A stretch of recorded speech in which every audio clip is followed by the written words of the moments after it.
Fallout 3 is a post-nuclear role-playing game. So it's a game where you get to make a character you want and then go wander this post-nuclear world doing whatever you want. We do have the Enclave in the game, and they are from Fallout 2. So they're the government, kind of this shadow government, but they now are, and they consider themselves, the government of the United States. In the beginning of the game, they have a very kind of secret presence. You'll see these iBots floating around, broadcasting the propaganda, and throughout the course of the game, they make their presence known more. The things people generally doesn't attach with Oblivion with people are things that Fallout does better. Like in Oblivion, you have thousands of characters, and they can tend to be a bit cardboard because there are thousands of them. They start to get a bit cookie cutter. Whereas in Fallout, one of the good things is a lot of people are dead, because they're all blown up. So we have, only a few hundred characters. We can write them really specifically. And the combat system and the character system, they are basically Fallout. In Oblivion, you can kind of become an everyman, eventually be good at everything by just repetition. But with Fallout, it's experience points based, and it caps out at level 20. So you really have to decide when you're leveling up, what kind of character do you want to be? Sandman is a perk I can't talk about. Mysterious Stranger is a perk we have that's from the previous games. I can't say yet how we do it, but it's really happy with that. Bobbleheads. There are bobbleheads in the world you can find. There's 20 of them, one for each statistic. And then every time you find one, it's going to raise that stat. Rendering-wise, we really redid most of it in terms of shaders and using all of the cores and the 360, the SPUs, and the PS3. And then our AI systems, pretty much everything got another run over. So we have a system called VATS, the Vault-Tec Assisted Targeting System. And what it allows you to do is you press a button, you stop time, and then you get to queue up moves. So you get to say, I want to shoot this guy in the head and this guy in the arm. And it uses a pool of action points.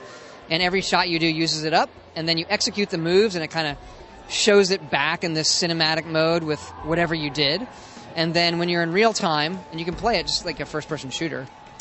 So the answer to how far can you see, it's all the way. We actually don't limit it. And I don't know, we have not added up the square mileage of the game space. It's almost as big as Oblivion's game space, so it's pretty big. So we do have companions. Dogmeat, who was in the previous games, is one of them, so you can have a dog. And then we have a number of other companions and you can have one at a time, other than Dogmeat, so another bipedal companion. And it depends on your karma. So if you're a good guy, you can only get certain people. If you're a bad guy, you can get other people. If you're in the middle, there's other people you can get. Dogmeat, the dog, he'll go with anybody. And they're pretty fun. They have personalities, but you also have to, and they can really help in combat, but you need to keep them up. You need to give them weapons. You need to give them apparel and armor they can wear. You need to give them stim packs to heal up. So we're still tweaking them, but we hope to hit that balance where they're not overpowered. But if you do have the equipment and you want to give it up, that they do become a benefit for you. Right, so we have Liam Neeson, who plays your father. Malcolm McDowell plays the President of the United States, John Henry Eden. And we have Ron Perlman, who does the narration again. And there's some others that I don't think we've announced yet. So, yeah. Is there going to be any Ink Spot songs in the game? Absolutely. So in the one radio station on the soundtrack from the Ink Spots, we have I Don't Want to Set the World on Fire. We also have Maybe, which is the title track for Fallout 1. So the Pip-Boy is your wrist-mounted device. And we really spent a lot of time on trying to make this kind of retro, futuristic computer. And we spent the first, 6 months just on that thing. Our joke became we ran out of places to put pixel shaders, so now we put them on the fonts. So we have pockets of the world where it's very hard. We have pockets where it's a little bit easier. And then we have areas where it's going to level a bit towards you. But it's much more sophisticated than with Oblivion in terms of how an area decides what's there, and then when you leave that area, it's going to save what it was. So you're not going to leave it and then come back, and now it's tougher. That'll never happen in this game. And also, the enemies themselves have a lot more characters. You just know. You know when you see a super mutant, they're within this range of toughness. And it really depends on what weapon they have. But we'll mix that up. So if you're a higher level guy, there's a better chance a super mutant's going to have a better gun.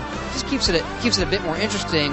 The main quest itself, having done it, and our target's around 20 hours. If you're going to sit down and just do the main quest. If you want to do everything, you're looking at it's a good 100-hour game. It's huge.